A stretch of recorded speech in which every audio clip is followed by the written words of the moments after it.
and welcome to Stupid O'Clock News, January 2nd, 2031. I'm Lewis Lee. Tonight, we're using new technology to beam this report back to 2021. If you're seeing this, let us know by writing a note on a pandemic mask and burying it at the base of the Washington Monument. Oh, don't worry about hassles from the National Park Service. On his way out, Trump disbanded them and sold off the monuments. And Facebook and Twitter are long gone. They joined forces to become Fitter. It's an app that only works if you work out. Americans have lost a combined 950 million pounds since its launch, and selfies are no longer doctored. It's actually kind of cool. So on with the news. Elon Musk sent his annual Christmas message to the world from his condo at Utopia Planitia on Mars. In front of a cozy fusion fireplace, Musk announced plans to build a resort spa inside the crater Vivero, which is only a short shuttle hop from his crib. You're still using that term in 2021, right?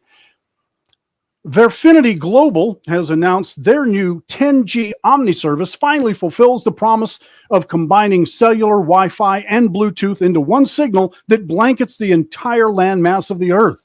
Its switch will be thrown on Friday. Not coincidentally, Amazon Global says sales of lead-lined hats are coming in faster than they can fulfill, even utilizing the new microgravity orbiting assembly plant. Finally, Brenner is moving right along. Britain's re-entry into the European Union was necessitated after the passing of Queen Elizabeth and the British tourism industry suffering greatly at the boring leadership of King William. Exchange rates at the lowest saw the sterling pound at about 23 cents US. That's news from the future. Now let's toss it back to, what was his name again? Joe Dog. Wow. What the hell was that? I got hijacked by me. Yeah, I saw that. All right, let's start bringing everybody 23. in. Oh, So, please don't joke about Queen Elizabeth. I mean, seriously, she's the only sane leader we've got left in the entire world. it's only because she doesn't say anything. Think about that. That's what makes her sane. You should be a truck mechanic. That'll keep you sane. Hey, you only hear from her once a year, and that's at Christmas. Yeah, and she says, "Thank you very much. You're on your own. Good night." I love that green dress. I love that green dress she wears every so often, just so people can do the green screen, Photoshop effect of her dress. Really, I didn't think that would be the most talked about story, but Hey, it works really well, especially when she's dressed up as a stormtrooper. Thank you, Chris. I worked hard on that. My favorite part about that was you slicked your hair back, and it even looked like you had a little yellow in there. You had the whole Max thing going on, and then you did the stutter. Yeah, really. Live and direct from Channel And 23. did anybody recognize the theme music? That's from Max Headroom. That's right.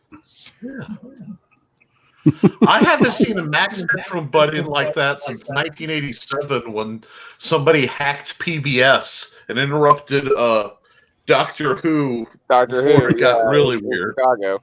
I'll buy that for $1.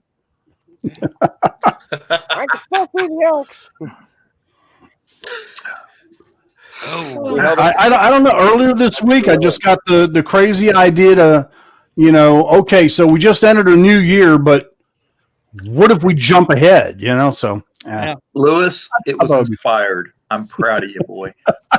Well, I said that was.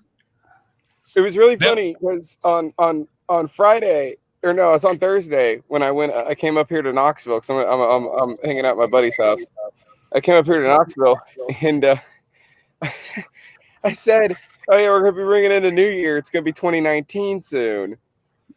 And then y'all had to sit there and think about what I just said. We're going backwards. I would not have been that surprised if it had turned the clock back to 2019 and started 2020 all over again. Hey, no, I'm just going to say, yeah. I'm going to say welcome to December 33rd, 2020. I saw that meme online too. It was pretty good. What were you saying? It's been March 4th for how many years now? I don't know, but I'm really waiting for the rebellion to start up. The Empire's been marching us on us all. What'd you think about the sponsor? Oh, Pan Am. Pan Am! Why Pan Am? We're back, bitches! I saw it. Hey, Elon Musk. I'm not easily see if he can dumbfounded. buy up And the that rights sort of to just. I'm sorry, Nick. What'd you say? But that it's hard to get me speechless, and you about pulled it off. That's impressive. The problem was, honest to God, I'm watching this, and my forebrain is going, "This is great shtick." The back of my brain's going, "Well, yeah, it's about time Elon started talking about what he was doing," because, like, post 2020, I don't think any news can really shock me anymore. Like, there have been so many lies and then so much insanity that it's like a part of me was just processing that into the week. Like, I want to say I'm kidding, but I was like, yeah, Elon Musk spawned Mars, sure. I do want to point out. I do want to point out something really interesting to Lewis is the idea of the cosmic consciousness that they talked about in Repo Man. You know, where you think of shrimp or plate of shrimp, and then somebody else says shrimp or plate of shrimp, right? Mm-hmm. We went thrifting today, and at one of the thrift stores, we saw the Pan Am board game. Wow. So I was like, yeah. Me and Lewis are on the same wavelength today. Yeah, that's scary, man. I don't know. What did I? Oh, December 33rd comment, I think he's referring to. yeah. Chris, that will be the day. You know what? Yeah. Guys, I'm gonna have to do it. I hate to do it. They're coming off. I can't see dick. Well, that's all right. We still can't see your eyes, so That's very hard. good, You're 'cause not. We're not Okay. showing you one. Yeah, Chris is saying he certainly hopes it doesn't get any worse. Thanks, you just jinxed it. You know, Good the worst job. thing you can ever He say. said he hopes. He didn't say it can't or Oh, okay. you know All right. it You know how won't. how Facebook has the memory thing where it brings up like, here's a thing that you did a year ago, right? Wait till it starts Yeah. bringing up the 2020 stuff.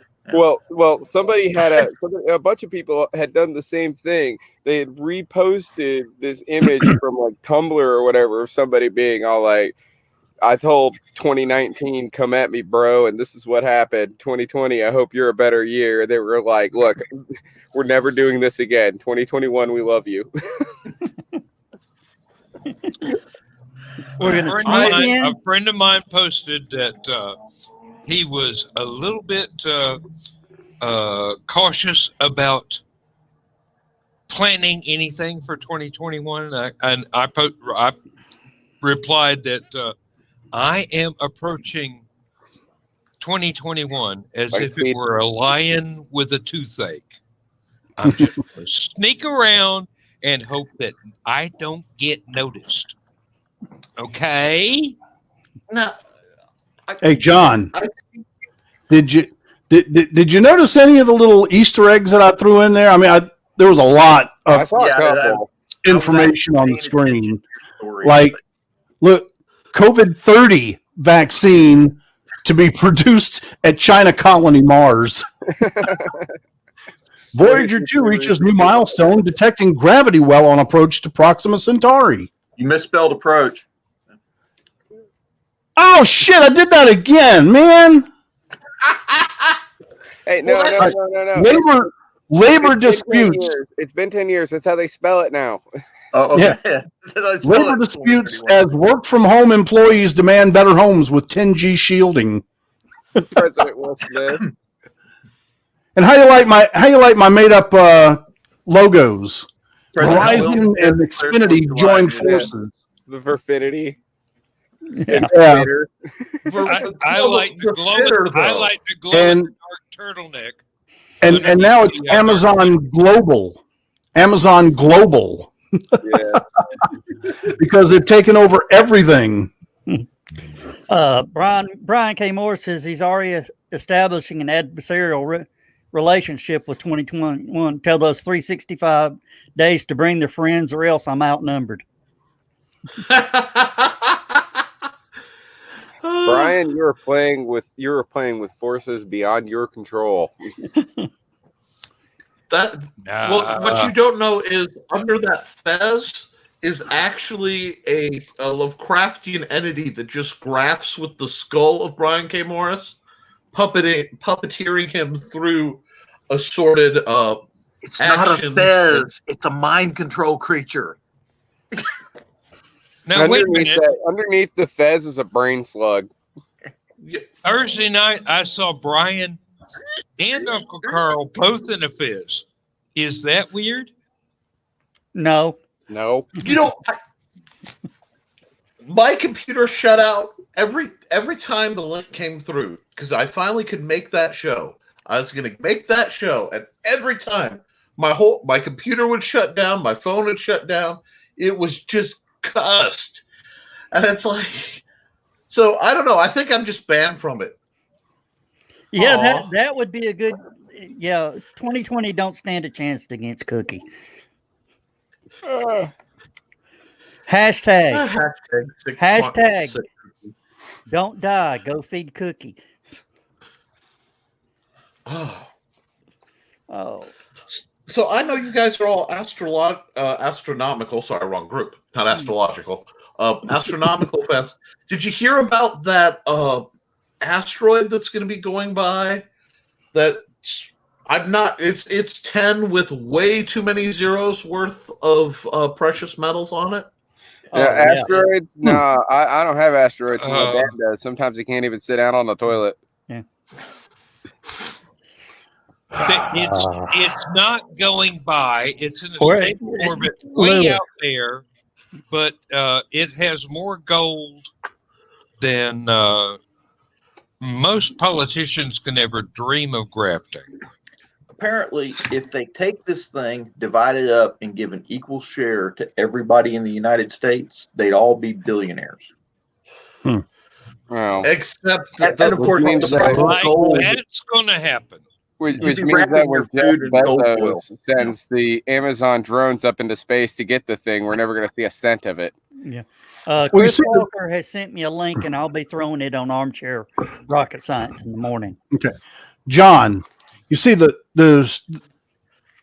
oxymoronic thing about that is if we did have that much gold, then it wouldn't be worth anything anymore. Exactly. Like because what makes it valuable is in gold foil instead of aluminum foil. I mean, so it's like a dollar bill. Oxymoronic, but you give me 600 of them, they're not worth 5 cents.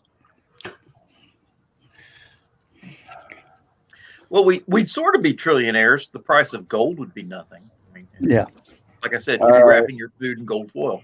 I think this. Yeah, but I mean, like, okay, game over. If we look at gold, it did, Brian. The meteorite actually hit, and we are all in a simulation perpetrated by those who came from the core of the meteorite. It's okay. Just roll with it. It's a better. It did hit Earth, but due to a problem with the Hubble Space Telescope's lenses, it wasn't that big. It was that big. Okay. It just, just everybody. Was that it? Brian K. Morris says, whatever happened to the meteorite that supposed to hit Earth the day before Election Day? It missed. Here, hang on a minute. I'll show you. Hang on a second. It was an Aggie. It wasn't. There it is. And that's what's. That's the actual meteorite. John went out in his front lawn with a beer in one hand and a catcher's mitt and just went, yeah, thank you, world. Gotcha. I went out to check the mail and I heard thunk. Okay. One more thing, Joe. Yeah. The graphic from the Elon Musk story. Okay. Yep. Check the windows behind him. That's actually Mars. Yeah, I recognize that. And then, Google Earth now has a Mars map on it. Yeah. So I got on that, and then I found the Utopia Planitia, which is right by this crater. And so I put a little colony there, and this is the actual volcano where the spa is going to be. I mean, not volcano, but crater where the spa is going. Probably. Very nice. a buried shadow ship. Way too much time on my hands yesterday, but Obviously. Unfortunately, that's West Detroit. Let me guess. Your wife went to a spa. no, actually, my wife is just sick of seeing me, so she's been working home. You're going. She's been working from home lately, so Hey, Lewis. yeah. I've got the perfect gift to make her happy, to make her and Gretchen happy. What? Oh, Bucker. Oh no.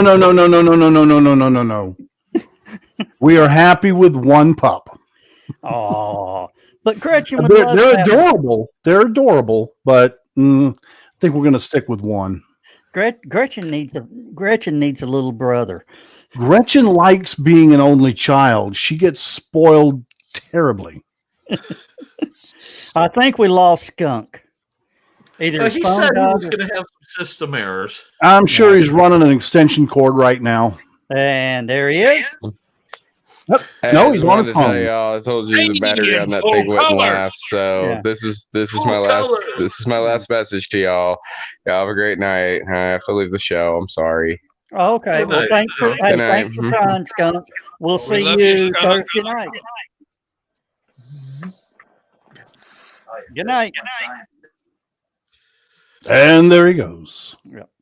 And That's they're the off. thing. Was that? No, the reason I said that is one of the people that wanted one of the puppies has backed out, so we've got one, and he's actually the cutest one, and not the one I actually wanted to keep. So They're not supposed to tell their kids that one of them's cuter than the other ones. But they know. They'll grow up yeah. with a complex. The kids know. And Skunk is going to have to keep all the puppies. Brian K. Morris says, "Dang, it missed, damn it." He said that was our last hope sending out Christmas cards. Yeah, go ahead and try to predate anything you sign. That way they think it was the post office's problem for not delivering it on time. Brian- We've gotten some returns Brian, already. with Christmas cards, you send them out on the 4th of July saying Merry Christmas.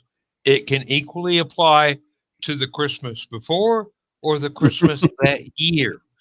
Will Cuppy taught me that one. Something else you can do? It's really smart. It really is. Something else you can do is send them a card. Carly, Carly. hey. Send them a card that says "Merry Christmas, 2013." Don't go into 2020. Yeah. 2013. Yeah. Merry When I Christmas was to writing, you, sent them, like a bottle of Purell and a face mask. And a stamp on the front of the envelope with the 12 Monkeys logo. Don't go to 2020. when I was writing my news, I started going dark, and I'm like, why? We really need something positive. Oh yeah. I know, but I wanted to make it a little bit, easier to swallow. So it was just too easy to go dark. Yeah. As it was in the headlines, I talked about COVID 30. So Yeah. Yeah. Yeah. Brian says Well, he's writing all this good advice down. Trust me, I am too. This is a great year for recalibrating what makes us happy and like prioritizing it. I think. I mean, we're all kind of like grizzled veterans of 2020. 50 years from now, it'll be like people who survived that were insane. And now we can look at it like we know what bad looks like. I swear that was 5 like our years. grandparents told us about the Depression, Yeah, we got the Depression in a year with a little fuzz on 2019 ramping up. And there's going to be some fuzz as we ramp down out of whatever this mess was. But, well, we're not out yet. well, see, I feel we're moving forward, and that's. Is that what we're calling it now? Hey, Well, you know what I like about the best of all this? Darwinism is taking effect. Well, we'll see. Darwinism, Somebody Darwinism posted a usually has collateral damage. Don't forget that. Yeah, that's the bad Well, part about it. somebody posted a video from the ramp celebration in Cleveland on New Year's Eve, Yeah. and there were hundreds of people this close together, not a mask in sight, and they were jumping and dancing, and I'm like, Okay, really? just real quick, because Yeah. my brain ain't connecting. What is a ramp Howard the Duck is celebration? going to be living in an empty city soon. It's something. Ramps are like wild onions, but they hold this every year, New Year's Eve, and it's a big church event. And this was a church that was sponsoring and holding it. And I mean, it was crazy. The jam-packed people that were in there, it looked like a damn Metallica concert with all the jumping around and For onions?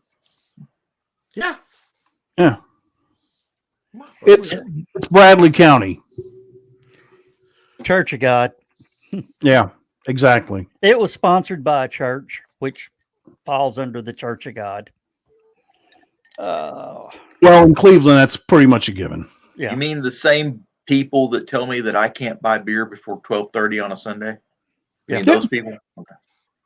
Yeah, the ones that don't recognize each other at 12:31 in the liquor store. Right. Hey, Dan, do you know the difference between a Methodist and a Baptist? He just said it. I do. All right, say it. A Methodist will say hi to you in the liquor store. Do you know the difference between a Methodist and a Catholic? A Catholic Catholic is the owns the one liquor store? buying wine by the barrel. No, the Catholic is the one that'll recommend the wine.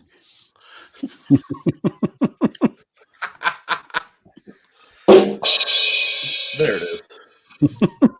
Hey, don't laugh. And the difference between a Baptist and the Church of England? Well, you have an advantage on us there, so what? Yeah. Yeah, Tea and cake are dead. What? I didn't hear you. Tea and cake are death. I heard him that time. I still don't understand, though. is that English? Yes, it's very. Okay. I heard tea and cake are. I heard and tea and cake are dead. Okay. Tea and cake or death. Take Or- your pick. Oh, tea, and cake or or death. death. I Okay. got you. Hey, do you know the difference between the Northern Baptist and the Southern Baptist? Damn Northern Yankees. Northern Baptist says there ain't no hell. Southern Baptist says the hell they ain't. We've lived through a Georgia summer. Hell, yeah. Well, what's the difference between a northern fairy tale and a southern fairy tale? A northern fairy tale begins once upon a time. A southern fairy tale begins, you ain't going to believe this shit. Yep. Hold my beer and watch this. Yeah, pretty much. You know, there's an idea for cable TV or Disney or something is Southern fairy tales. I don't know if it's ready for Disney. Maybe, I don't know. Discovery? You remember? Are you kidding? Netflix or Amazon Prime? You're gonna have to pay yeah. for that shit. The only market you're going to have for that is the Playboy channel. No. Do you remember? Do you remember the story, True Blood, the vampire story thing? Yeah. Yeah. Anna Paquin. Yeah. I thought you were Absolutely. talking about Rambo for a minute there. That's First same, Blood. those same people need to do Southern fairy tales. I'm for it. Like, sign me up to watch that. I'm all for it. I know somebody who knows HBO, sort of. I may have to call him. He's a writer too. I may have to call him and throw that idea at him. Little Miss Muffet sat on her tuffet, eating her curds and whey. Along came a spider and sat down beside her, and she said, "Get the fuck out of my oatmeal, bitch." Language. Is that a Detroit fairy tale? Sorry, Friday night has not worn off yet. It's after Thursday 11. night.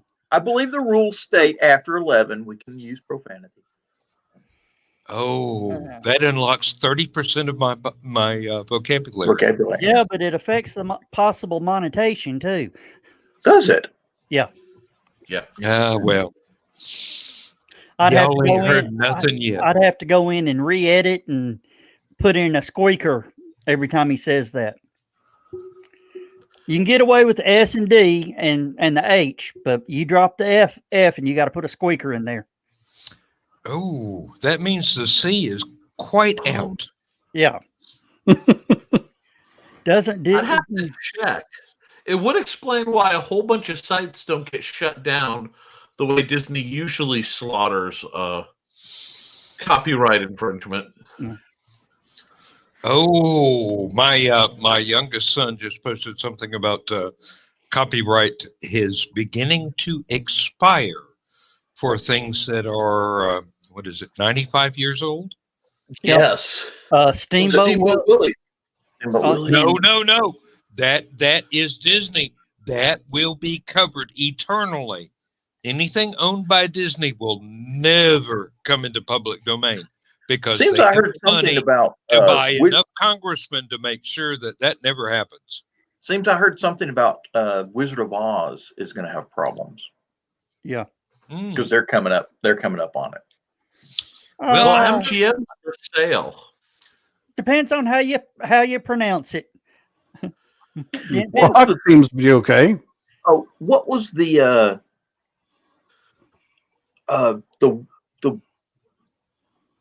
Japanese champagne that they had in the James Bond movie? Oh God, Fuyuk. That was the one. And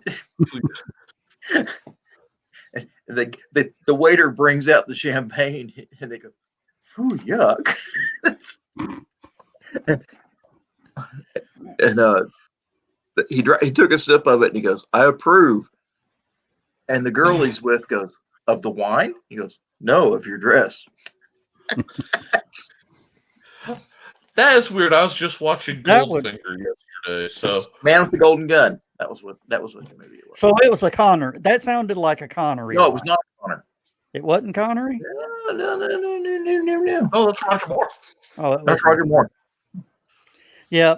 Of course, I always said once Daniel Craig took over the James Bond role, they needed to have one scene where Bond's chasing somebody down the street or somebody's chasing Bond or whatever, and have four guys sitting around the table, Roger Moore, Sean Connery, Daughtry, and Pierce Brosnan. And David Niven. And Lazenby. Yeah, well, at the time, those four were still alive. And then as they go running by, Sean Connery drops the paper down and goes, amateurs. That would have been bloody. It has to be bloody amateurs. Bloody amateurs. Yeah.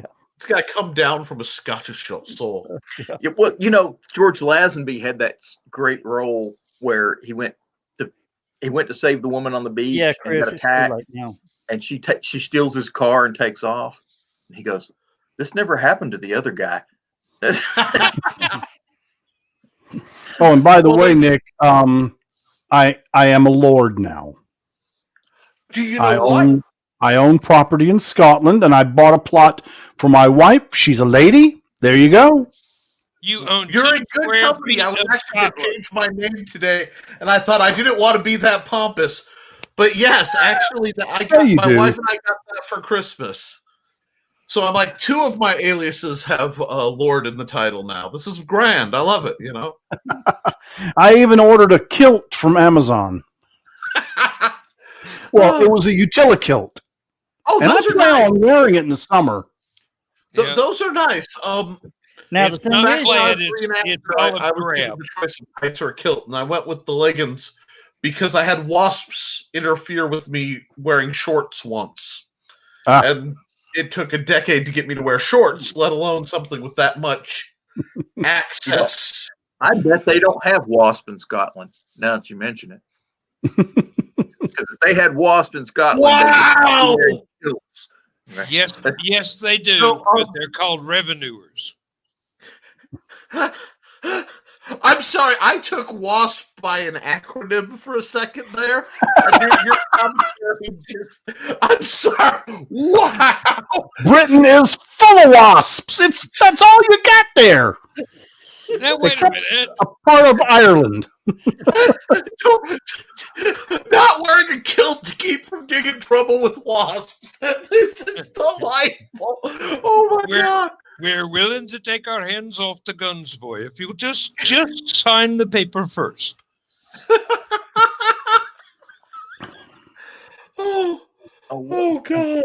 I cannot remember the fellow's name, but he had this quote about how the kilt was the ultimate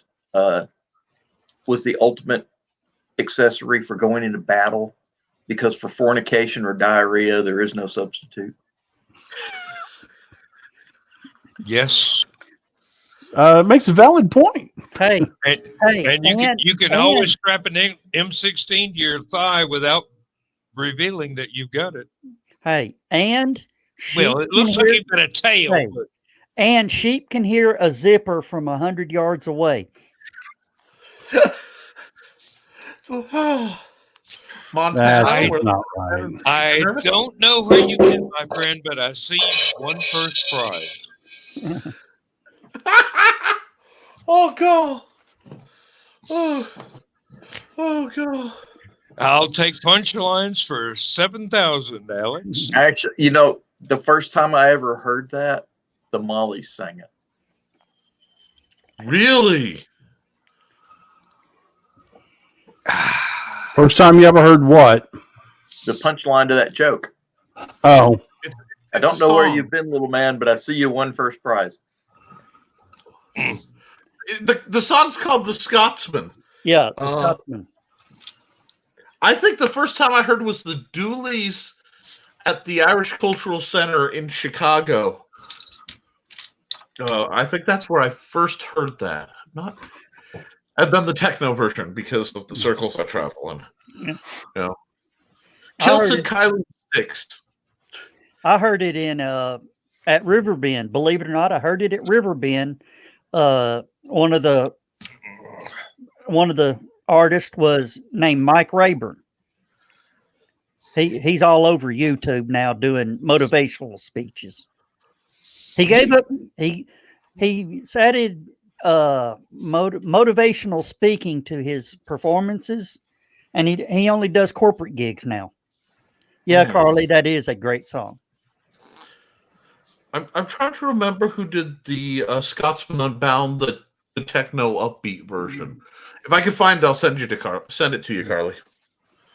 But and yeah, I would love to hear Mark do the Scotsman. It was probably good hearing the Molly Maguires do it. Oh yeah. Nick, Probably. I was drunk at the time, but it sounded pretty good. Yeah. Nick, the Molly Maguires, if you go to my Halicon online page, in the Halicon online playlist, there's an hour-long set of them. Oh, and it is excellent. Yes. Yeah, see, that's how I run a online virtual convention. I have a band play live for an hour. Yeah, see, that's the blackmail is astronomical. Yeah. Too bad I didn't have this video switcher at the time. Could have done a 3-camera shoot and done it up real good. Oh yeah. Oh, well, wow. But we'll know that for next year if we have to go virtual Lord, again. Yeah. Are you kidding? The hotel is dropping me 2 hard lines, one into the panel room and one into the main room. So even if we go in person, we can still go virtual. See, that's cool, and I think that's going to be the future of cons, because there's so many that get compressed in the same sets of weekends. Yeah. Where, especially if you have more than one interest, like there's 3 gaming conventions, a comic book convention, now a furry con or whatever else, and you have to sit and go, what can I sell stuff at? What do I want to attend? Yeah. And you're juggling it. So having the virtual that could get revisited is just. There's a page called Joe. Yeah. What are the replays like on Halicon now? I mean, after the fact. I haven't looked in a while. When y'all get on a good roll, I'll go check again. But Nick, there is a page that a guy that all of us know. His name is Gary Poole. Is his big name, and I'm not going to say his other name because since we're talking conventions, he has a page called Southern Fandom Resource Guide. That's lives- his? That's his. I've Yeah. been quoting that for years and I didn't know it was Gary's. Yep. Can you send me the link sometime? Because Okay. I will definitely lose track. Okay. But the And- thing about it is, before the world went to hell, there's 52 weeks in a year. He had nearly 400 conventions listed. Yeah, I believe it. Yeah. And this same guy, under his other name, is in charge of Robot Wars at Dragon DragonCon alone. Yeah, Dragon Con. Yeah. Alone. It's actually at several different conventions. Yeah. That's what I thought. It would be more than just DragonCon. But oh man, it's his irons are in so many fires. And he's actually a published author with Bain Books. As of this Your year, man John Ringo. He did a lot of collaborations with John Ringo. Yeah. Oh, yep. Have you heard of John Ringo? I know of the name. I'm Yeah. not sure why, other than not being the drummer. He's a sci-fi author. Yeah. Yeah, Yeah. okay, then yes, I do know John Ringo. Sorry. He is a very nice guy, and he has an undeserved reputation that we do not speak of, except to make jokes in his presence so he can laugh. Yeah. And Carlene says, she's liking the idea of the hybrid conventions because you could even have guest panels via large screen. And now with StreamYard, we can actually set it up to where the guest, we could have a camera. We could have a camera on the microphone asking questions, and a blend it all whole together. room full of guests. Yeah. With coming up to the microphone and asking questions. Yeah. Joe Dog has paved the way for virtual conventions, and nobody's giving him any credit whatsoever. Well, we are, and then we'll start here. John, you were trying to say something. You had the finger of... Yes, I put The flying the pickle link. finger of fate, yes. I put the link to the Southern Fandom Resource Guide on Stupid O'Clock. Thank you. And believe it or not, in Apelian, I used to post that bugger every month, even though I had the HTML there, plain text. We're talking about back in the 90s. Oh, wow. There's some other stuff that I used to do that is just now folding up and not going to happen again. There was a sci-fi TV digest thing that was put out by one of the really, really big name fans.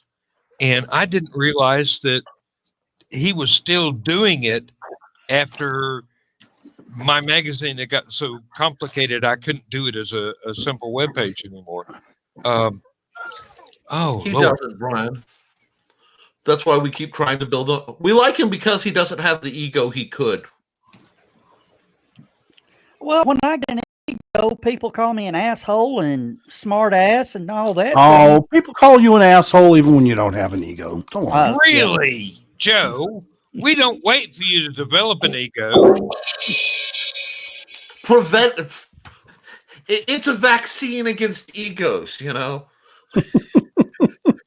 the Fortunately, 7-letter vaccine to just prevent the development and expense of egoism. It happens. Fortunately, I seem to be immune to that one. Oh, you're making it too easy, sir. Go for it. I don't care. No, You're not going to hurt me. I'm trying to be more positive this year because there's way too much negativity. So I want to kind of build it up. But I'm absolutely overjoyed. I could use a little bit of negativity to balance some things out. Well, I am kind of curious. What with 21? I have to like stutter through that till that becomes a word again. Because I swear I say 2020, flinch from memory, and then add one. What are you guys' big plans coming up? I Called don't know. PTSD. Lewis is right. Yeah, It is just PTSD. Post Post 2020.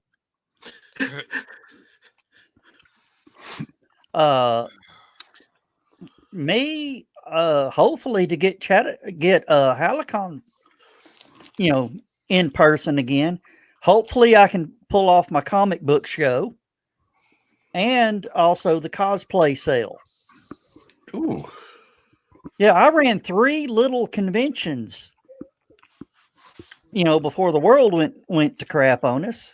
In 2019, I did 3 shows. I mean, hosted 3 shows, 2 1-days and a 3-day. Wow. And you attended one in 2020 and attended in February. I did 2 in 2020. I did Chattacon and Anachrocon. On top of all the other conventions that I went to. And I'm already booked for a convention in Memphis the week after Halicon. What was I thinking? You want to do something in early November? You haven't even gotten all your crap packed up from Halicon. You'll have to be at that one.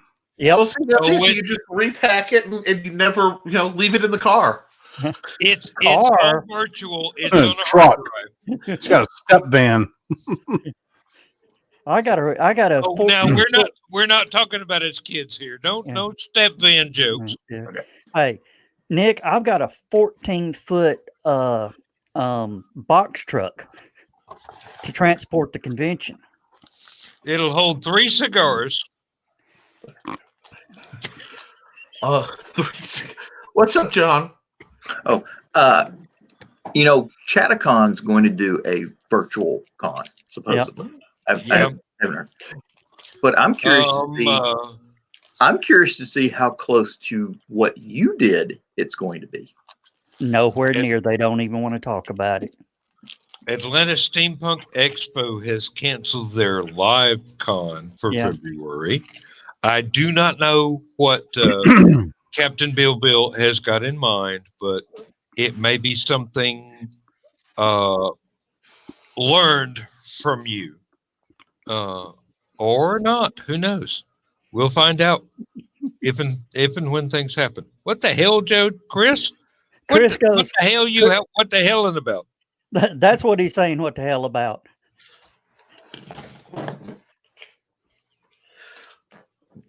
Chris, they were successful. I mean, for first year shows, we broke even on first year shows. I've got to say, the virtual Halicon is one of the most innovative things that I have ever seen because it was multi-tracked. I mean, if you had interest in this, and this, it was there. But at the same time, thank you, Charlie. There were a couple of other things going on, and it kept going for the entire weekend.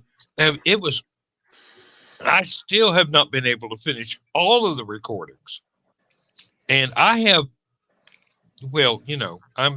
I'm retired, but I have time. Yeah. Well, I'm going to tell you this. The biggest part that made it most successful was John Scarborough, Heather Evans, and Blake Wilson. Don't forget Kyle. Good on y'all. And Skunk. Good grief. Yeah, I forgot Skunk jumped in on a lot of the panels too.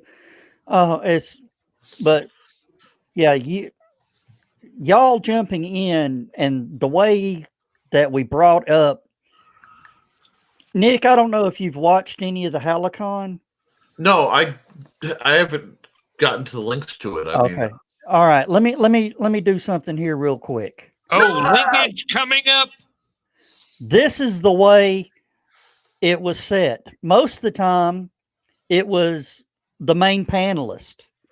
Okay. And usually our when John, Blake, Skunk or Heather jumped in to ask questions, they were off the side or off camera completely and audio only asking the questions. So yeah, It was absolutely awesome. There were a couple. Used There were a couple. the medium so well to go on. The only thing that slowed anything down was when everybody had to take a break and there was a movie going on. And that was fun too.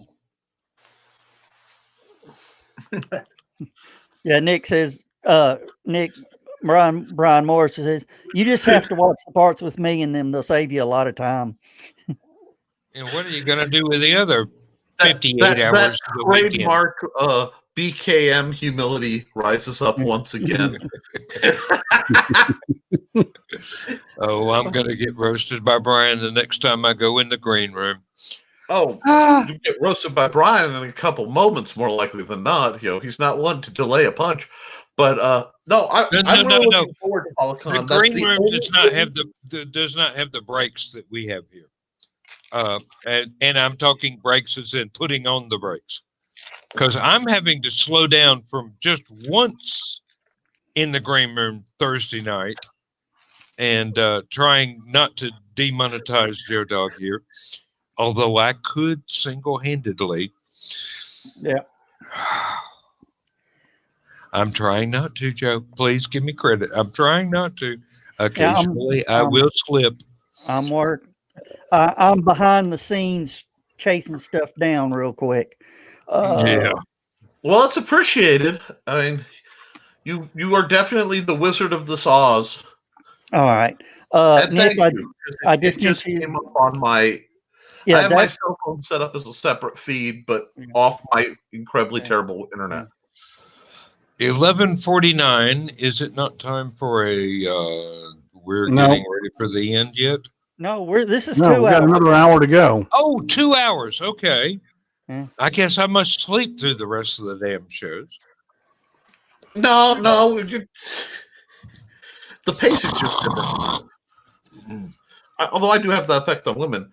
No, I'm a really right now. Polycon is the first thing in 2021 I'm hard shooting to attend because I talked to my wife, and this is a week before our anniversary, so understanding the levels that this may require, but she thinks it might be a good idea too. So. Well, has anyone heard anything from LibertyCon? If you ever get the chance, LibertyCon is a must. Are they having one this year? We don't know yet. They're still that LibertyCon is in the gray area of when we would be. It's a June or July con. Okay. And nobody knows yet. But having been an attendee for, oh God, Joe, how long has it been? 16 years? Well, my first LibertyCon was 2009. Yeah, I'm going to talk about me and Lindsay. Oh yeah, it would be 16 years. And you were a staple by then. Oh, well, I was there a couple of times before I ever met or got together with Lindsay. I did know her, but online. But yeah, I think we made it 14 years before the virus interrupted the schedule of the convention. And oh God, 14 years in the olden times before the really on the land. I got to see Gray do the tribute to Uncle Timmy live, and that was very, very emotional right there. What are you playing with a John? It's not me. It's John. It's his bottle. I think it was a Congressional Medal of Honor or something. Oh yeah, it's my Congressional Medal of Honor. I thought it was I thought it was a butterfly knife. And I was going to be jealous because the cops took mine. Well, you shouldn't have been doing that. Why did they take your butterfly knife? I had it on me when somebody reported me for my wife writing a bad check. Oh. Oh. Yeah. You know, I'm a very laid back dude. I really am. But this Second Amendment stuff just gets under my blood. Just drives me nuts. Don't worry about it. She's in an urn now. It's a well-earned urn. I saw that, Lewis. I saw it too. Oh, I'm just hoping she wasn't dead first. That's all. wow. Wow. And then it got awkward. It was No, that because we're bad. gonna keep rolling by. It's the only hope for this sort of thing. We can't let that miasma grow up, you know. Yeah. Put that back in the box like all emotions. We are All right, men. I found it. Here we go. Good night, everybody. Thanks, Dan. Okay, now here's a question: should I out awkward Dan, or should I keep my mouth shut and let the show keep going? Let's keep the show going. No, do it. If you out awkward me, it's going to be really weird on you. Don't do it. I recommend don't do it. I am famous for foot and mouth disease. So My grandmother moved up here to Chattanooga from Biloxi to be closer to mom and moved into a nice little low income area up in Hickson, and she died there. And she was the first person in our family that we'd ever had cremated. Okay. Well, the people that did the cremation sent it to the North Georgia crematorium. Oh, crap. oh, that one. Oh. Yeah. Now, of course, once we heard all this, and mom took the remains back, and they requested that anyone that had the remains cremated, check them and make sure it wasn't cement. Yeah. And it turns out, well, we have human remains, cremains, as they call it. Good. The only problem is there's absolutely no way to do DNA testing on this. No. There's no way to find if it's actually her. We don't know that we've got the proper cremains. Mm. I'm good friends with the attorney that defended the asshole. And if they got cremains, there's a very, very good chance that it was the right cremains. There was something that happened at a period of time. They say it was because the crematory was broken, whatever. Right. They couldn't cremate the remains. Actually, Marsh just went a little wacko. I mean, he's stacking bodies in an old, abandoned hearse. Okay. He went wacko. So if you got cremains, it was probably before wacko. Yeah. That whole story needs to be put into a movie. I'm sure somebody's working on the movie. I'm sure of that. That's just too. Somebody has to write the book first. I remember when it happened because I was still working for Channel 12, and I had to drive the satellite truck out there on Valentine's night when they it was in February, wasn't it? Yep. Yes, it was colder than a witch's tit in a brass bra, and that road that crematory is on is narrow and awful. And I'm sitting there with a 26,000-pound, 30-foot long satellite truck, trying to find a spot on the side of the road that I won't tip over and I can still hit the bird. And oh my God, when the stories started coming in about what they were finding, it was man. Yeah. US 101 did a remote. That was a Friday when the news broke. US 101 was doing a remote on Saturday morning. with David Earl and Dex. Mm-hmm. And I was there, I went down to Fort Oglethorpe. It's where they were doing the remote. And then, I'm sitting there talking to him. Dex goes, there goes CNN. And I said, what? And he says, you ain't heard the news? I said, I didn't watch the news this morning. They gave me the whole, the quick story there. And I went, oh, hell. And it got worse. Mm-hmm. Oh, it got worse quick. Yeah. And believe it or not, Blake, what's his name? Not Blake. Not our Blake, but another Blake. The comedian. He just died. Tim Wilson. Oh. Had a song, Crematory for Sale. And come to find out, he didn't write it about. Sorry about that. Yeah. Tim, you probably never heard the story of this, about the crematory that the guy. I see what you did there, Nick. Yeah, he changed the name. Like I actually did that while I was in large screen. I figure while the nobility is out gracing the plebeians with our presence, we should at least make ourselves known. Rub them a bone. Yeah. Oh Lord. Yeah. Yes. Yes. Now, I've forgot the name of it. What was the name of the crematorium? North Georgia Crematorium. Yeah. Or Tri-State Crematorium. Yeah, Tri-State Crematorium. Tri-State, yes. It was, Have you never heard right that? up in the corner there. Have you ever heard that story, Nick? I know there was a crematorium that got in trouble for a really inappropriate body management. That's it. That's it. That's the one. PVC That's pipe. Right here in beautiful Walker County, Georgia. Oh, that's beautiful. Yep. Yeah, that's where we live.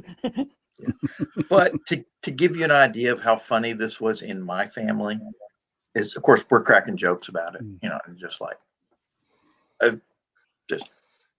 we take grandma's box with her cremains in it, and like at Christmas, Mom would wrap it in Christmas wrapping paper, and I was like, just make sure you don't put it under the tree, okay? Just don't set it too near the cat box. Well, me and my wife have discussed it. The cremation. She says, "Well, what do you want me to do with your ashes?" I said, "I'm dead. I'm gone. It doesn't matter. Do with as you wish." And she goes, "Well, what will you do with mine?" I said, "Well, first I'll go out to your mama's grave and I'll sprinkle some on your mom's grave. Then I'll go out to your adoptive parents and sprinkle at the cemetery, and so at the National Cemetery, sprinkle some on that, and then sprinkle some on your daddy Bill's grave on the other side." She goes, "Okay, what about the rest?" I said, "Hell, I'll just probably flush them down the toilet, be done with your ass." Oh, how long did it take you to wake up after that lodge hit you in the forehead? I don't. Well, we were driving. Yeah, you know why he wears a hat. Put crease right here. He's got the Lodge South Pittsburgh emblem right about there. Oh, God. Thank you. Now I want like campfire breakfast food. Just associations. But Mark Swafford tuned in and says he totally forgot about that. Sorry, I didn't bring the comments up. I had something else over there. And well, Mark, he never explained why he did it. I think it was all part of his insanity plea, and quite frankly, I think he went insane. Yeah. And Chris he had serious mental issues. Yeah. And probably still does. Yeah. But he's no longer in the prison system. So yeah. Well, also somebody said it was something about when formaldehyde burns, it has a toxic thing about it, and they're saying that possibly there. Thanks for the memories, That's John. why Joe wears a hat. You know what? You just need to invert the image, make a mirror so that it's what it looks like. No. Front toward enemy.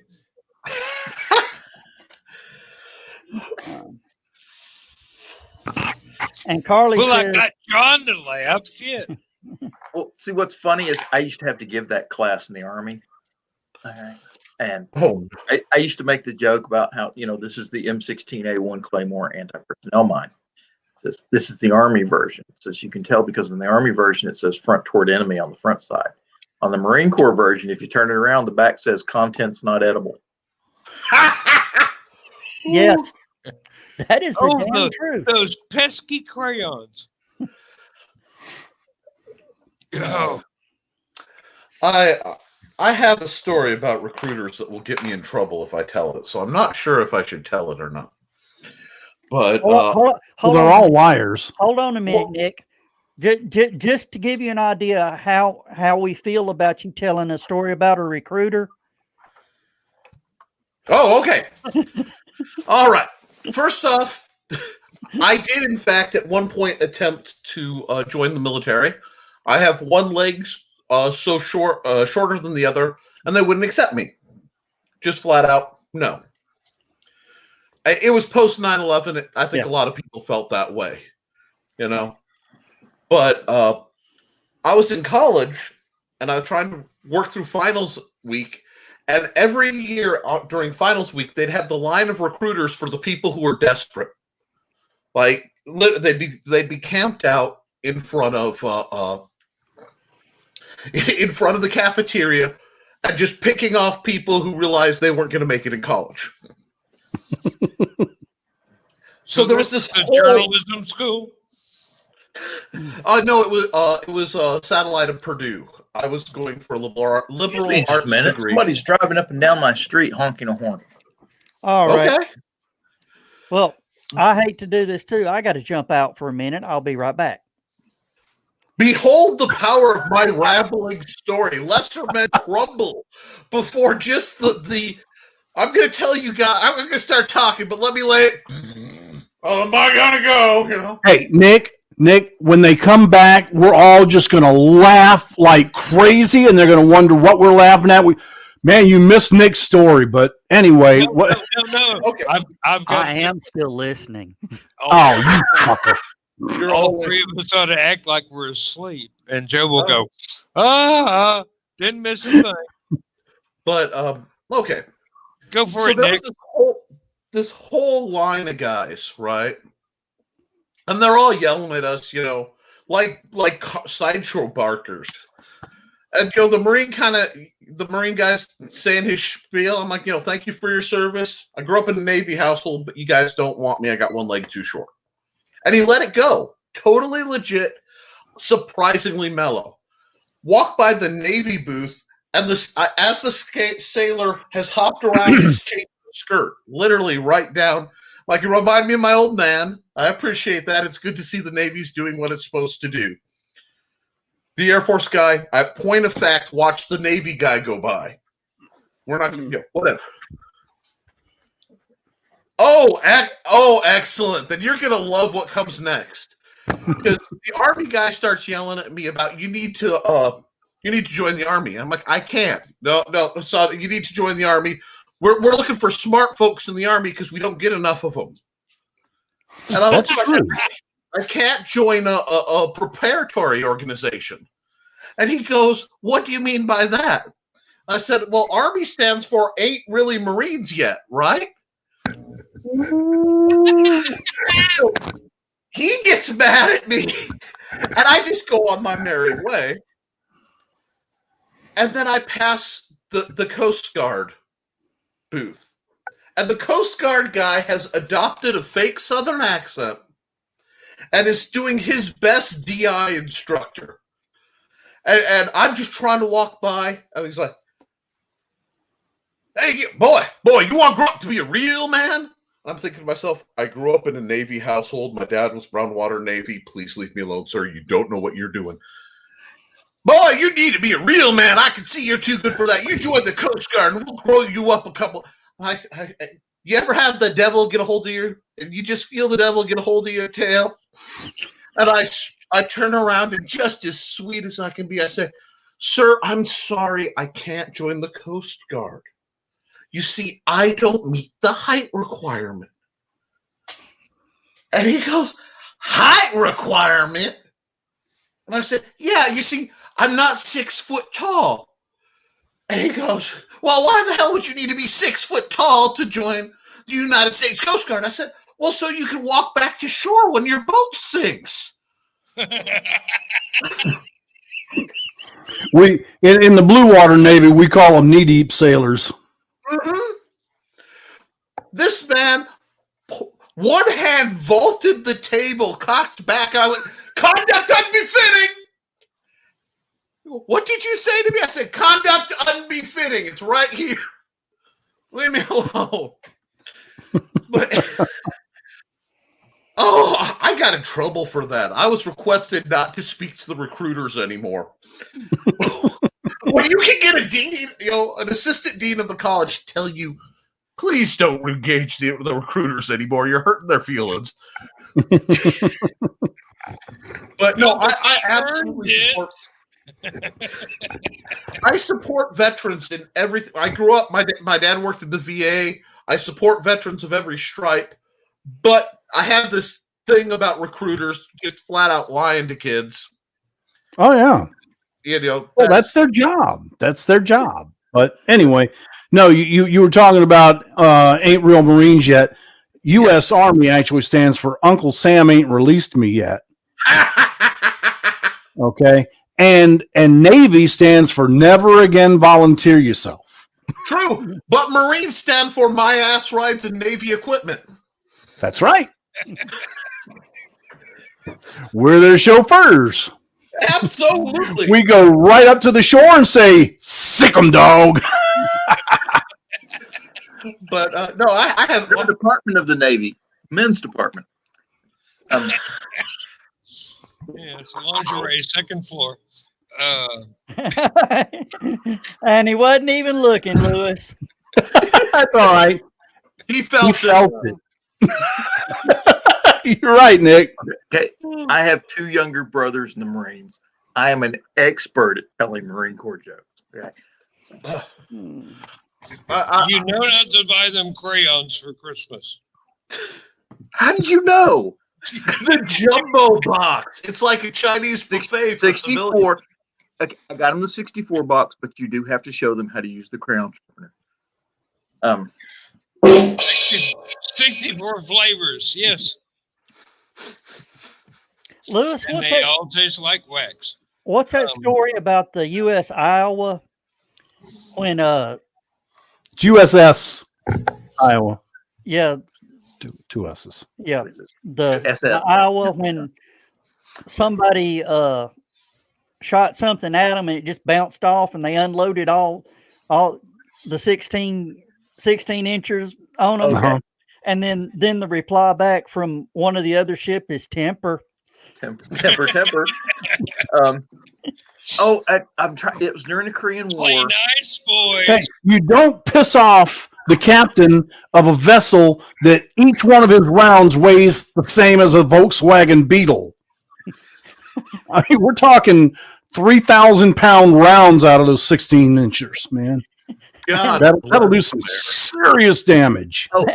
That took place in Korea, and they were shelling a Korean fortification. Apparently, the Koreans managed to get them with an 8-inch howitzer or something similar.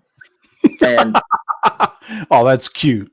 Well, no, an 8-inch howitzer, that's heavy cruiser armament, so that's nothing to sneeze at. But they hit one of the turrets, and the turret armor's over a foot thick. I mean, it's So they did an entire complete broadside against this one gun. Okay, 16-inch. Now at 2,000 pounds a round, they threw 9 of them. At this, at 18,000 pounds, one gun of high explosive. And one of their destroyer escorts messaged them and says, "Temper." And it is short. And you're talking about the thickness of the armor on those turrets, and sadly,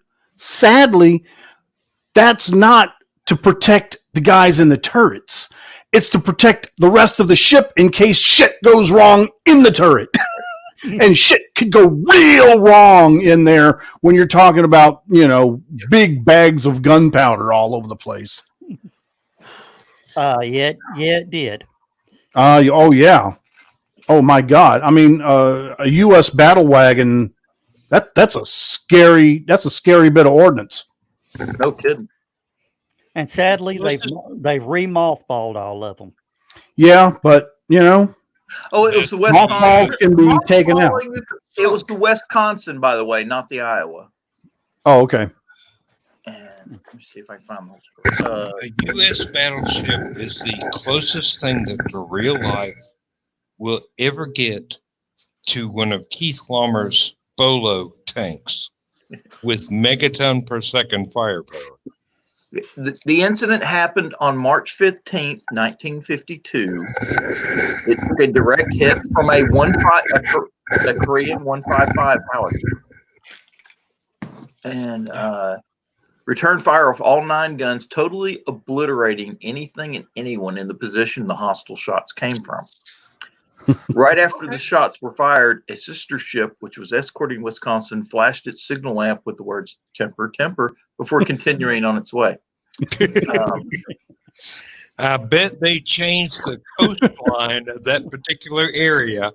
I believe it was the USS Buck, which was the destroyer, but I can't. Yeah. Well, wait, let's go look up USS Buck and see what it says about her. Yeah. They refitted them, some of the battleships, to launch cruise missiles. Mississippi was one of them. That was actually the first ship to fire a surface-to-air missile, actually. But yeah. Oh, on the topic of ships, aside from the best story I ever heard that may or may not be true, I want to say it was about the HMS Britannica that's going through a fog bank off the coast of England. Go through a fog bank, they see lights up ahead, they hit on the radio. This is the HMS Britannica. We are steaming at, whatever. You need to heave aside to let us by. We're on a collision course. That's a negative, sir. Captain the Britannica replies, to describe his expansive ordnance and the amount of sheer firepower he will rain down on this insolent person, and was responded to by, "That's all well and good, but we're a lighthouse." Your choice. Oh, yeah, well, that's the thing. I cannot tell you how many ships I've heard that story said about. Yeah. Yeah, I know. It's one of those that if it's not true, it needs to be. And that's, my chosen, that's where I like to live, It doesn't necessarily need to be true anymore. If it makes me a little happier. Yeah, why let the truth ruin a good story? Yeah. Really? Exactly. Need to be zone is a real thing. Okay. Here's a true story, though. The Wisconsin was going through a degaussing experiment in Norfolk, Virginia. Yeah. The only problem, the people that set up the degaussing lane that they run the ships through and make sure that they've been degaussed properly, didn't figure that a battleship sits a little bit lower in the water than most other ships. And the Wisconsin ran aground toward the bow, all to hell on the ship. Okay. So and then they're looking at months in dry dock putting a new bow on the Wisconsin, and because there are originally, there's basically only 4 of these ships in the entire U.S. Navy, so getting parts is not easy. But it turns out, for those of you who don't know, when they started building Iowa-class battleships, there were originally going to be 6 of them. Okay. Indiana got scrapped in the slip. It just wasn't even past the kill lane, so it wasn't even a big deal. Kentucky, however, was over 50% completed. The entire hull was complete. The engines were in it. It could float. It could go to sea. The only thing they didn't do any of the superstructure, and they didn't do the gun turrets. So it was just a hull with engines in it. So what the Navy did, and it's really kind of cool, they cut the nose off the hull of the Kentucky. And they cut the nose off the hull of the Wisconsin. And they put the Kentucky's nose onto the Wisconsin. So if you go over to Norfolk, Virginia today and go to the Wisconsin Museum and walk all the way to the front of the ship, technically you're standing on the nose, the bow of the USS Kentucky. Well, technically it wasn't USS Kentucky because it never got commissioned. But, Yeah. And Probably true, Chris. I don't know. That seems like it was somewhat delayed. What? The context. Yeah, he was talking about the mothball. Yeah, it's I believe. mothball. Yeah. Yeah, well, I mean, as long as they're in the mothball fleet, they can be recalled. It might take a little bit to get them back, but otherwise they go to the scrap yard. well, the Yeah. thing So is, as long as they don't go to the scrap yard, there's a chance they can be recommissioned. no, they've all been pulled out. They're not even in the mothball fleet. They're all museum ships now. Mhm. Oh, They were keeping Missouri and Wisconsin as part of the inactive reserve, I think they called it, which meant that up until, and this was up until about 5 years ago, they had to be in a certain state of readiness. And basically, they could have pulled them out of the museums and within a month had them ready for service. Can we do that to Congress? Put No. them in mothballs in a museum somewhere No, but I'd like they to put them in definitely need formaldehyde. for formaldehyde? I'm preserve willing. them. to give you an example. To give you an example of how out of mothballs the Iowa class battleships are, they destroyed all the rounds. There are no more 16-inch rounds anymore. Oh, I remember that I being a feel big the same issue. way about my 16 gauge shotgun. I can't buy shells for that bugger anymore. They don't make them. Sure, you can. Never even. Yeah, my dad's got my grandma had it, and now my dad's got it. It's an old 16 gauge Browning semi-automatic. Only Yeah. holds three shells in the magazine. Yeah, unless you pull the plug out. No, it doesn't have a plug. It only holds three shells in the magazine. That's period. Well, the reason was technically you don't need more than three shells. Okay, Carly. hi, Carly. Stay warm.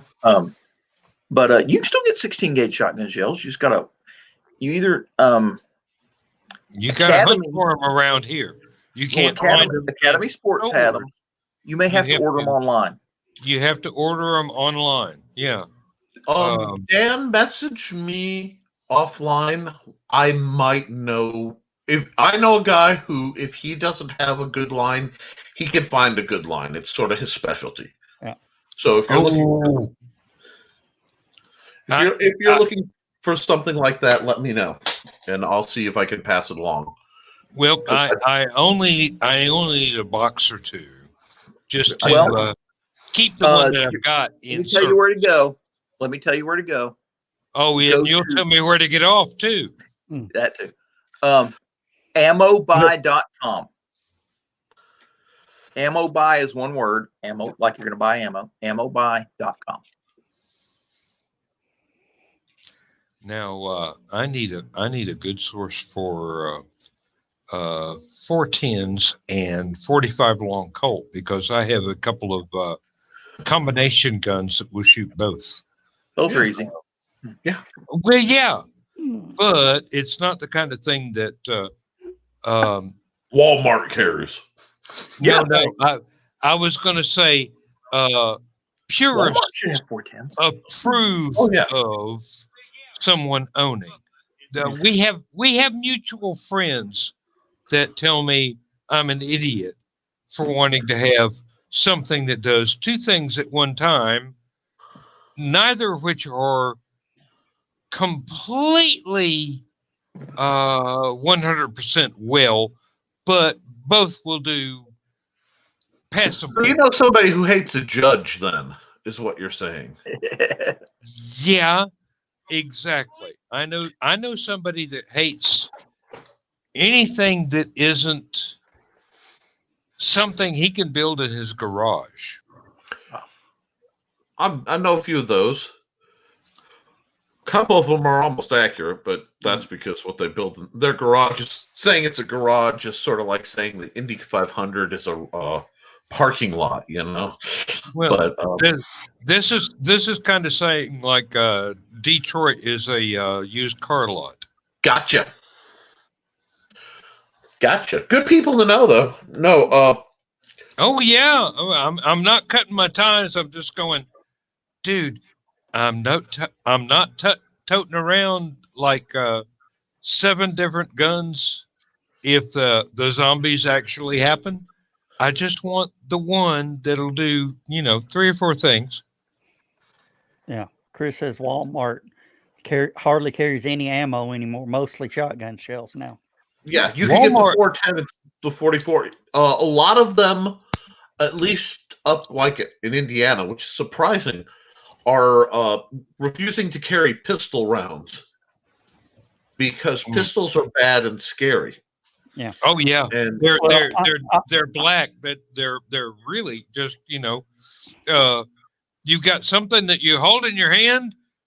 It's an AK-47.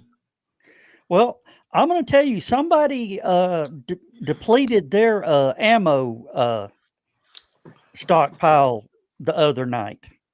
yeah, I mean, it was enough to actually make me walk outside and look on the front porch.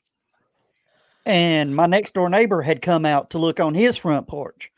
And I said, that was 50 cal, wasn't it? He says, hell yeah, it was. jeez. And those are $1 a piece. Or whoa, I $1 think a little bit more than that for 50. They're Yeah. 50 cal BMG is closer to $5 a round. So No. 50 cal Black powder? God. No, ACP. Oh. The pistol round. Deagle. Yeah. oh, 45 50 ACP. AE. 50 AE. Yeah, Yeah. that's the one. Yeah. That's the one. Thank you. It's been so long. The biggest thing I've got is a DE-44. So, I'd like to have a 50, but back in the day, it was 50 cents a shot. And I'm going, dude, I've got a 22. I mean, just That is just one of my cause favorite anti-gun gun nut memes out there. Oh, yeah. Oh, yeah. That's because there's somebody that came along and goes, why the hell do you have an assault rifle strapped to the front of your vehicle? And the guy just like looking at her like, oh my God. You've never had to change a flat tire, have you? You've never changed a flat tire in your life, have you, lady? And this is a 4x4. You have to have a bumper jack. I mean, Yeah. I wish I had a bumper jack that would work on my van. I have to use one of those hydraulic bottle things, and even then, it's going to slip. It comes with one of those scissor jacks. Yeah. But that first time I ever had to change a tire, that sucker bent double and almost cut my legs off. Oh, yeah. I'm not even surprised. Well, when you make the scissor jack out of beer cans, what do you expect? They're not even my brand of beer cans. They're cheap. They're making them out of oh God, Ballantine. I mean, seriously. Aluminum or helium steel. Yeah, really. It's lighter than air. Yeah, well, give me a big damn balloon and I'll pump the car up far enough to get me to change the tire. We have a store. I'm sorry. Well, we have a store. Chris touched on something there that that the people, the anti-gun people are probably actually using. They say Academy and Dalton's ammunition shelves are empty every time that he walks in there. And the shotgun shells are very limited. You do not have to ban the gun. Ban their ammunition. That's what they're trying. In certain circles. Yeah. 3D printers are a wonderful thing. You know something else? I live out in the country. I know where I can get charcoal and Sulfur. sulfur and saltpeter, and I have a copy of Gunpowder God by. Oh, come on, Joe. What's it? It's 1, 1, and 3.5. Okay, just so you know. Yeah, but I have the novel that gives every detail down to wetting the powder and sieving it to granulate it, and I actually own quite a few little 50 caliber black powder guns, and one of which is a pistol, and I wouldn't shoot that with your hand, but if necessary, I know what to do. I even had a 20-pound. Wait a minute. Before we get too deep down the well here, should we be talking about this on Joe's page? We shouldn't be talking about this at all. Yeah, let's find another. Let's find another. Let's find a separate topic here before we start. I mean, this isn't. This is not a. Before we start doing the anachronistic or. Lewis, I bet you could bounce to the mailbox on your balls. Well, no, this is a video. This is a video that I did for the company. Video. Okay, yeah. Yeah, play your commercial, Lewis.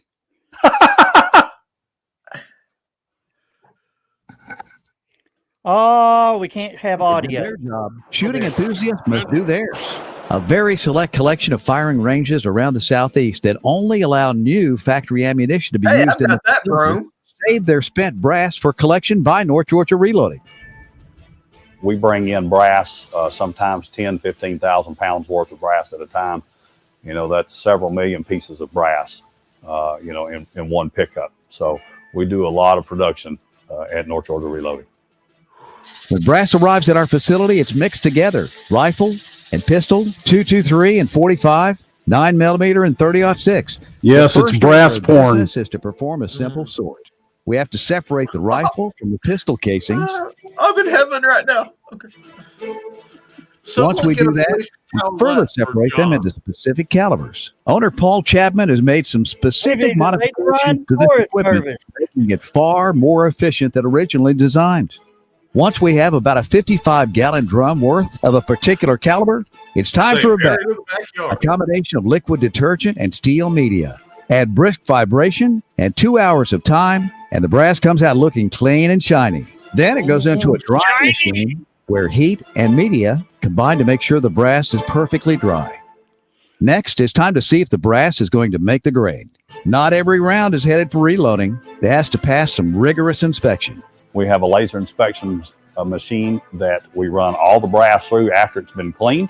That way we can weed out blown out cases, cracked cases, anything that's been stretched beyond a certain limit, we do not use. That laser machine is capable of inspecting up to 1/1000th of an inch. And it will see things that you cannot see with the human eye. So that just that machine alone has really increased our reliability in our ammunition. Casings that don't measure up are sent packing. They're sold as scrap metal. Rounds that made the grade continue on their journey. The next step is to install primers in the casing, then send them back for another cleaning. After that process, it's back to the laser inspection machine to double check every measurement, every dimension a second time. With that laser inspection machine, we're able to measure the rim of the case, the diameter all the way around. It will also measure every point of reference up to from the beginning of the case to the end of the case. You can't put too many on it. And if there's anything wrong with that casing at all, whether it's rifle, pistol, does not matter, or a loaded round of ammunition, from the rim to the bullet tip, we measure the whole thing, and it will measure up to 1/1,000,000th of an inch. Sometimes it's a little too much. But we do have that capability, and the precision from that is just unbelievable. Now the renewed brass is sent for the next step in the process, loading a precision measure of gunpowder and capping it with a brand new projectile. We use powder from the Czech Republic. It's a company called Explosia that makes the powder that we use, and it is much cleaner, much more precise on the load drops. It is a very fine spherical powder. Almost all of our competitors in this industry, in the remanufactured industry, use a very inexpensive. Somebody revive John. Not. We actually spend a little. Hey! We're in our fun. And you don't have to clean your gun near as much when you use our ammunition. If you ever try some of our ammunition, you'll be back as a customer. Leaving nothing to chance, the finished round is now sent to the laser inspection machine for a third time to make absolutely certain that this round is perfect in every way before being packaged and sold. All of our machines are capable. The rifle machines do about 3,000 an hour.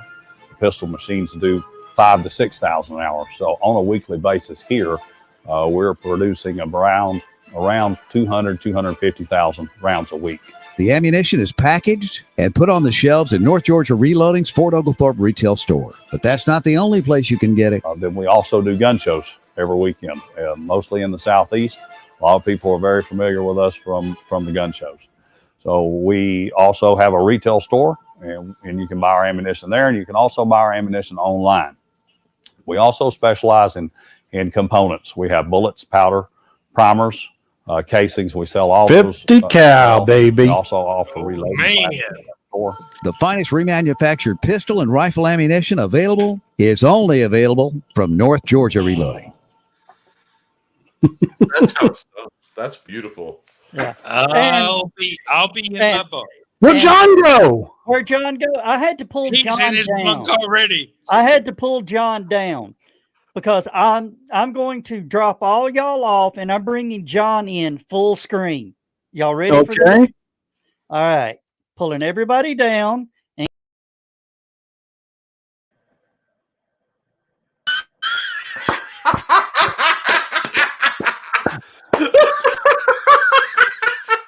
John, you would love to go in there. Just the smell of gunpowder and primer. Oh, man. oh, You need to develop a persona around that. Like, Yeah. Brother Actually, John, I was just just thinking thinking about Mad Max Fury Road. What was his name? The bullet guy. The bullet farmer. That's what they called him. The bullet farmer. And strange enough, I think he dressed just like this. Oh God! So And much now- freedom. and right now I've got all my emails pulled up for the your show has been Have we? no, but I'm waiting on it. I'm waiting on it. Well, I think it's different to talk about political theory and something like that rather than listing people's personal possessions. Because Brian, I think John's going to have to change his drawers. What drawers? He's going commando. Yeah, he'll have to on clean the that first up later. syllable watching that video, but I'm Got sorry. a 55-gallon bucket under the chair. But 49 they go to these gun shows and they wanted a video that showed the process because they try to explain. Yeah. They try to explain that these are not Uncle George's reloads. No. These are remanufactured. These are not reloads. It's not technically. It's not reloaded. It's just loaded. So Yeah, well, it's remanufactured. They've taken previous brass, conditioned it, checked it, inspected it 3 times, and reloaded and loaded it. And so they wanted something that they could put on a loop while they're at the gun shows and say, "Hey, here's our process. Now buy our product." And he says it's been working very well for him. Do they have a deal to where they would knock a percentage off if you brought brass back Brought your to them? own brass. Well, they buy brass. I mean, they usually I've got buckets of You brass might- in the garage. Oh, John. But You seriously, have I went grass for years. but last I think it was last October, when one of the when one of the hurricanes hit the Outer Banks. We had done a collection drive here, WGRW and a couple of TV stations. Well, I went with him on that trip. Okay, I rode shotgun literally in his 18-wheeler with all that stuff, and we dropped off the supplies. I was doing a video of that trip, and he saw me work, and he says, I've been running this idea around in my head, and so that's when he pitched me the idea of shooting the video of his manufacturing process.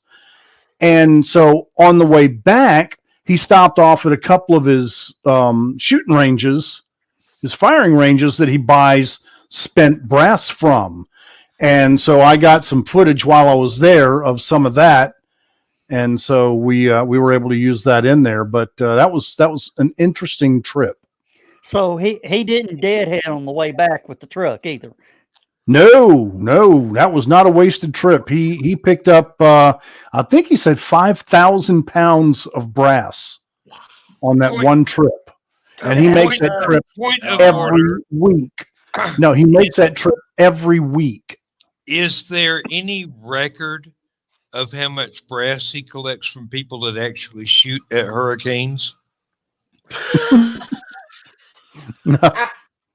Why do you think I have all this stuff? Okay, John, you need to get a chunk of that belt and take a photo and have it printed on your mask for when you go out. You know what the one I want to do, but nobody's ever done a good one yet, is the Claymore mask that says "Front Toward Enemy." Yeah, that's a good idea, Joe. Copyright. Joe's already done it. It just the people he sent it to didn't do a very good job with it. Yeah, the font didn't work right. Oh. Well, Skunk's a good graphic artist. Yeah. I'm not as good, but I just created like 5 logos yesterday. It's the company that does the execution that fell down, right? Yeah.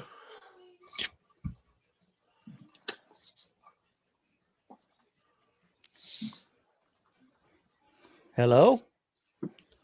Oh, what? No, this was the piece of cloth. I'm waiting on John to finish putting on his Jeep. This is the piece of cloth I was going to make my mask out of, and just so y'all know, this is the bag that the saw ammo comes in. The 249. Oh wow! This holds a squad automatic weapon. Yeah, this holds a plastic box with 200 rounds in it. Cool. And that lasts like probably still smells like gunpowder too, huh? Or at least it smells like grass. What you don't know, he has like 50 of them stuffed he uses as pillows. Pillows? Oh no! How are you seeing my bed in this? I grew up around combat vets. To the inflated category. Lord have mercy. We try. I mean, Lewis and I try to be as merciful to you as we can. I do not need to recover from the green room and come on here because it's really hard applying. 100-mile-an-hour tape. Mm-hmm. And this is I don't know if you can see it. This is the good. This is 3M. Oh, yeah, 3M. Yeah. This ain't the crappy stuff. Hey, John, guess what I just found? What'd you just found? A plastic one? No, it's printed. It's a mask. Wow. Oh, somebody send me that picture. I have somewhere it needs to go. Hang on a second. Let me see. Oh, it won't let me copy it. Joe, put it on stupid. As you wish. Thank you. I am at it. It's so nice to be among people who make sense and make calm, rational decisions about things like fashion and. Hush your mouth. Hush your mouth. I've said it before, I'll say it again. The war of northern aggression wasn't my fault. Please don't blame me. And we'd like to thank our sponsor, Verfinity 10G, for supplying the internet access to Lord Tockert. Hey, Nick. That's right. You're actually being beamed directly from my mind. I'm just staring at a mirror right now. Uh-huh. I just looked at it. They're $10 a piece or $8 a piece when you buy 4 or more. I have a buddy who's going to have to put those on stock. He wants to open up a shop. And he actually wants to open up a strip mall that will be under the heading the Bureau of Alcohol, Tobacco, and Firearms. And he's going to sell booze, cigars, and firearms. So no, he can't use the Bureau of Alcohol, but he can call it the Bureau. No, well, he has a name referencing that. I'm being careful not to do it because I don't know about all his. Yeah. But the idea is that's really going to be cool. And it's going to be in Texas, so it should be amusing. I don't know if Texas will be America anymore, but it'll be in Texas. And actually, I'm bookmarking this page because I'm going to get me a couple of those myself. Although, I think it will be a long time before I can even think about firearms with the way my hands are. Oh, yeah. Yeah. But I'm going to get me a couple of those masks. Oh, yeah. Oh, the masks. Yes. Yes, masks. That would be good. Hey, Mike, how are you doing? Thanks for stopping in. Hey, Mike. Good to see you. And John's back. Oh, also to give y'all some John reminds me of a housekeeping belly dancer I used to know. Sorry. Tuesday night, 8 p.m. I am a guest on, I don't know why, but I'm a guest on Brian Morris's Clever Title Pending. Oh. As his guest. I don't know what he was thinking. The guy's lost his mind. I will be probably the most boring. Compared to Nick, I will be a snooze fest. And also, you cannot be a snooze fest with puppies. Yeah. And also, starting this Tuesday at 12 noon Eastern and Thursday at 12 noon Eastern, I have lost my mind and I'm starting another show. It's going to sort of be a cross between Stupid O'Clock and Never Mind the Furthermore. Okay. So, These are two of my favorite things. What the hell is sleep? Okay. Do what? It's called What the Hell is Sleep? Yeah. I'm actually going to be remodeling the studio tomorrow, rearranging some stuff to where I'm going to have some, good eye candy in the background. And, but yeah. What? I was just wondering who was Candy and what color were her eyes. I'm sorry. They're violet and she is 17.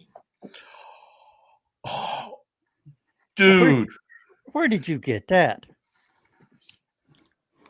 I think you can get that at World Market, can't you? I get that at Cracker Barrel. Oh. Makes sense. They have a lot of old candies. That John, green rag, the green rag I put over my face. This is actually. Well, then I'll never be on there, Brian. I mean, this is how stupid the Army is. They have tactical handkerchiefs in case you have to blow your nose in the middle of the Vietnam jungle. Okay, and you don't. Yeah, they don't want you to think you're surrendering or something. You're not France, my God. Wouldn't you use a leaf for that? Anyway, John, the way you were savoring the smell of the gunpowder on that ammo pouch, I think you'd like this. Have you ever heard of Outlaw Soaps? No. Outlaw Soaps is a fairly new company, and they put out a line of solid. This is a solid cologne. Okay, comes in a tin.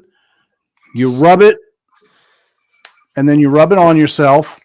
This particular scent is called, and I love these guys for their irreverent sense of humor. It's called Blazing Saddles. Okay, it's the smell of gunpowder, leather, and campfire. Holy smokes! Outlaw Soaps. I've got Look them one to up. top that. Here is their next product. Oh. No, not quite. But seriously, and it smells awesome. Hope's number 9 nitro solvent. Ooh. I just remembered something though. You don't even have to order it online anymore. I got an email from the company, and right in your neck of the woods, John, Spa at the Barn is a retailer of the Outlaw Soaps products. You know where Spa at the Barn is? No. It's right off of 2A. It's not Dietz Road. It's the other big road that goes north-south. Three Notch. Three Notch. It's on 3 Notch Road. Spa at the Barn. And they have $39 1-hour massages. The nice thing about got Lord Nick's attention. The nice thing about Hops number 9 is it will even dissolve marriages. And Chris Walker says, put that link up on the stupid. Well, the soap in that scent is only like $10, so that's pretty cool. Because I had to punch that in. Yeah, I'm gonna call my buddy. Yeah, I think this cologne was like $20, but it goes a long way. Oh, yeah. Yeah, really. All you got to do is open a tin and stick it under your arm. Well, actually, it's a solid. So all you're doing is just rubbing a little bit onto your finger and then on a pulse point. Oh, my wife's going to attack me when I go to bed tonight now. With that's a good advertisement. La la. What? I said that's a good advertisement. Are they paying you? They should. Oh, you should be getting sponsors, Lewis. At this rate, heck, Yo Dog, contact. They would get all the money, so we'll plug their products, Joe. Oh yeah, somebody. Hey, all you got to do is send me a few pictures, PayPal me a couple dollars. I'll promote you like you ain't never seen. You know what? All joking aside, depending on my finances, I might take you up on that because I got a bunch of stuff in the works. And hey, if I did that, I might actually sell a book. Oh, don't be so hard on yourself. Hey, I sell about a book a month. No, but yeah. Same with me and my DVDs. I don't think I've sold a DVD in 6 months. Well, the fact that anyone's selling anything when half the world thinks the world is ending is impressive.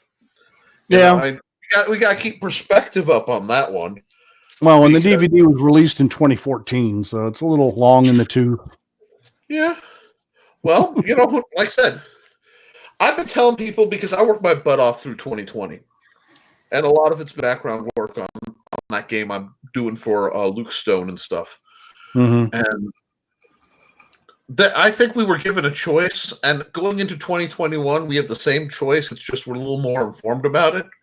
We know whatever happens the next few months are going to be kind of craptacular.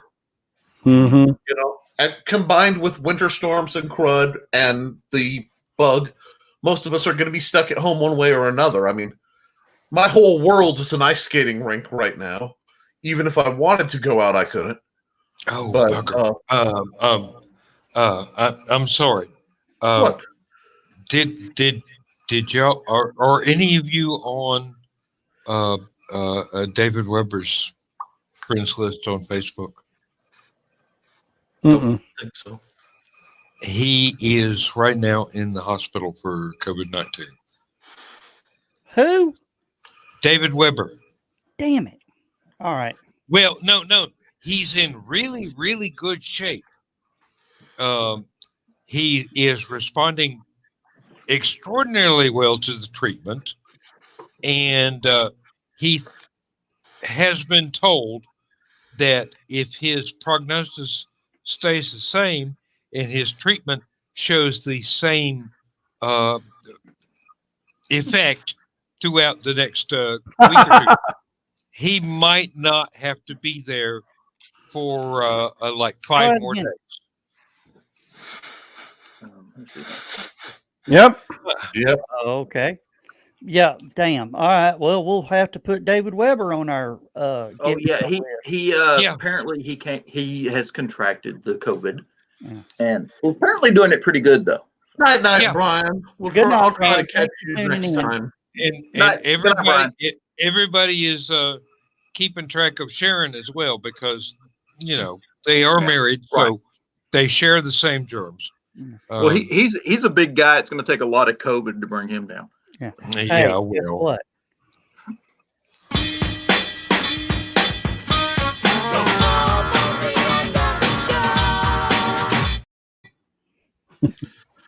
And Joe Dog, I'm sure you've seen my posts, but Glenn Boland did pass New Year's Eve. Damn. Yeah, I saw that. I meant to, throw you some condolences up. Yeah. His wife originally had said that they were going to have a service tomorrow, and that it was going to be socially distant, masks are required, because that's where Glenn got COVID-19, was at a friend's funeral. And then she changed her mind. She said, "No, we'll try to stream it live through the church Facebook page." She says, "Nobody come," and I thought that was a brave and hard decision to make, but I'm glad she did. But it's also interesting. That's what happened to our friend Nova. Went to a funeral. Yeah. Mm. I've been to one funeral this year, and it was a military funeral. I kept my distance from everybody. Well, I did one funeral also. It was my godfather, but that was back right at the beginning of all this in March. I mean, I hate to say it, but I'm afraid to be around people. Yeah. Joe, you and I did something that in retrospect was incredibly brave and incredibly stupid at the same time. Anachrocon. Yeah. We didn't know the virus existed, but we went to what theoretically could have been a super spreader. Hey, at the Hilton next to the airport in Atlanta,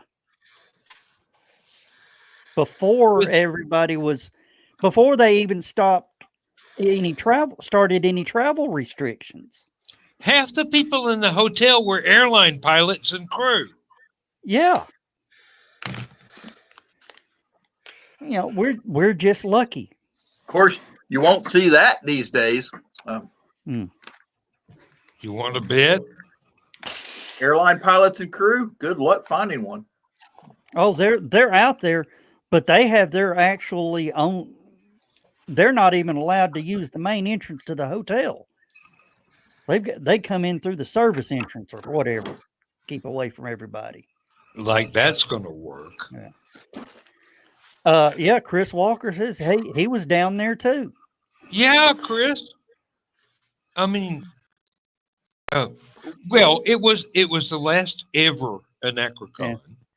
We had to go. Yeah. It was just one of those things. But wait a minute. Last ever.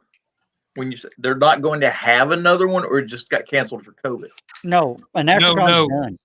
Anachrocon got canceled because the hotel was too expensive. There were a lot of side effects before that almost canceled it before it ever got going in this particular year. I don't want to gossip, But there were things that went on previously that almost killed it 2 years ago, 3 years ago. We overcame, but it got to the point where it was we bought into a hotel that was extraordinarily outside the budget of the con. It was a really good hotel on a par with the LibertyCon hotel, but it was one of those hotels that went, oh, if we don't make money, y'all ain't coming back. Yeah. It would be pretty much like taking Halicon to the Marriott. Yeah. If you were to try it and hold Helicon inside the DragonCon hotels. Yeah. That was what this was you like. can take HalloCon to the Marriott. You just have to up your game a bit. That's well out of our budget for right now, but that's going to change. For right now. Yeah. You gotta think big, boy. You gotta think positive. Yeah. All right, guys. We are at 2 minutes to the end of the show. Nick, real quick, throw out give us an elevator where to get your stuff. All right. If you want to learn how to sword fight, you can buy the Simple Sword, the world's cheapest, easiest, and simplest way to learn how to stab your friends for fun and profit. I also have the Big Stompy Robots line of games with my advanced tech that are all available through www.amazon.com/author/Nicholas Tucker. That's me. You can also find me every Friday from 8 till 10 on the Historical Fencing Guild channel, where I talk about all things knife, sword, and training related. A lot of fun. Hope to see you guys there. All right, Dan, your turn. 10 seconds or 15 seconds. All right. You can look me up on Amazon.com, Dan Hollifield. All my books are there. All my records are there. You would have to look me up on Bandcamp to find the ones that aren't on Amazon as physical discs. I am at www.pelian-webzine.com for my monthly e-zine, which is now entering its 24th year of publication. Okay, it's 2021. Put those on Stupid O'Clock. It's a new year. Put a new ad up. Okay. Yeah, post it all up to Stupid Put all O'Clock, them links guys. up there. Yeah, all right. Let's Say goodbye, everybody. Good night, everybody. And we're headed to the after ad show. up on Stupid. Yeah, I really haven't. The after show. All right. Good night, everybody.